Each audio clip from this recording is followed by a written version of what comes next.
കൂമ്പാറ ആനക്കല്ലുംപാറയിൽ താമസമില്ലാത്ത പറമ്പിലെ കിണറ്റിൽ പുലിയെ ചത്ത നിലയിൽ കണ്ടെത്തി. വൈകിട്ട് 5 മണിയോടെ നാട്ടുകാരാണ് കൂമ്പാറ പുളിക്കൽ ജോസഫിന്റെ ആൾതാമസമില്ലാത്ത വീട്ടുമുറ്റത്തെ കിണറ്റിൽ പുലിയെയും കാട്ടുപൂച്ചയെയും ചത്ത നിലയിൽ കണ്ടെത്തിയത്. കാട്ടുപൂച്ചയെ പിടിക്കാൻ ശ്രമിക്കുന്നതിനിടയിൽ പുലി കിണറ്റിൽ വീണതാണെന്ന് സംശയിക്കുന്നു. നാട്ടുകാർ വിവരമറിയിച്ചതിന്റെ അടിസ്ഥാനത്തിൽ താമരശ്ശേരി RRT റേഞ്ച് ഓഫീസർ ഷജീവിന്റെ നേതൃത്വത്തിലുള്ള സംഘം സ്ഥലത്തെത്തി പുലിയെയും കാട്ടുപൂച്ചയെയും കിണറ്റിൽ നിന്നും പുറത്തെടുത്തു.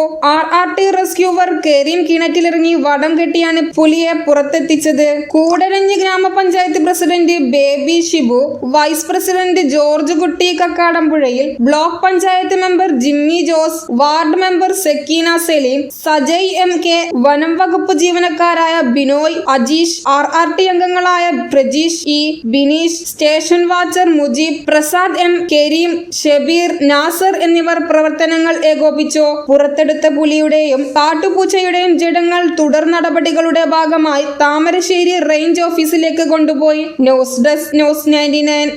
എന്റെ ഇഷ്ടങ്ങൾ എന്റെ ഫാമിലിക്ക് അറിയാം. Family wedding centre, Kunnamangalam, Vadakara, Manjeri, Meppadi, Tirur, Perinthalmanna and UAE.